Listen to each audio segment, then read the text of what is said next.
அஜித்குமாருடைய விடாமுயற்சி அப்டேட்டு இன்று வரப்போகிறதாக நியூஸ் வந்துட்டு இருந்தது. விடாமுயற்சி அப்டேட்டு இன்று 5 PM வெளியாகிறதாக அஃபிஷியலாக சொல்லியிருக்காங்க. விடாமுயற்சி அப்டேட்டு கேரக்டர் ரிவீல்ஸ் தான் வெளியிட போகிறாங்க. அதாவது இந்த படத்தில் யார் யார் நடிக்கிறாங்க, அவங்களுடைய கேரக்டர் என்ன அப்படின்னு வெளியிடுவாங்க. அதாவது போஸ்டரும் வெளியிடுவாங்க.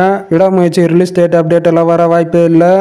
இந்த படத்துக்கான ஷூட்டிங்கு ஆகஸ்ட் 1 வீக்குள்ளே முடிஞ்சிடும். அதுக்கடுத்து அடுத்தடுத்த அப்டேட்ஸ் வெளியாகும் அப்படின்னு சொல்கிறாங்க. முதல்ல ரிலீஸ் டேட் அப்டேட் தான் வர வாய்ப்பு இருக்குது. ஷூட்டிங் முடிச்சிட்ட பிறகு இந்த படத்துக்கான அப்டேட்டு இன்று அடுத்தடுத்து வெளியாகும் அப்படின்னு நினைக்கிறேன். வெயிட் பண்ணி பார்க்கலாம். தீபாவளிக்கு தான் ரிலீஸ் ஆக போகிறது இந்த படம் அப்படின்னு சொல்கிறாங்க. இன்னமும் அக்டோபர் 10 ரிலீஸ் ஆகிறது, இல்லை இதுக்கு முன்னாடி ரிலீஸ் ஆகுது அப்படின்னு ஏகப்பட்ட குழப்பங்கள் போயிட்டு இருக்கு. சோசியல் மீடியாஸ்ல இந்த படத்துக்கான ரிலீஸ் டேட் பற்றின நியூஸ் போயிட்டு இருக்கு. இது எந்த அளவுக்கு உண்மைன்னு தெரியல. ஆனால் தீபாவளிக்கு ரிலீஸ் ஆக பெரும்பாலும் வாய்ப்பு இருக்கு. இன்று வெளியாக போகிற அப்டேட்ஸ் அஜித்குமார்து, த்ரிஷாது, அர்ஜுனது இந்த 3 பேருக்கான கேரக்டர் போஸ்டர்ஸ் வெளியாகும் அப்படின்னு நினைக்கிறேன். வெயிட் பண்ணி பார்க்கலாம். இந்த படத்தில் யார் அவருடைய கேரக்டர் என்ன அப்படின்னு வெயிட் பண்ணி பார்க்கலாம். அஜித்குமார் அவருடைய கேரக்டர் போஸ்டர் வரும்போது மாசா இருக்கும் அப்படின்னு நம்பலாம்.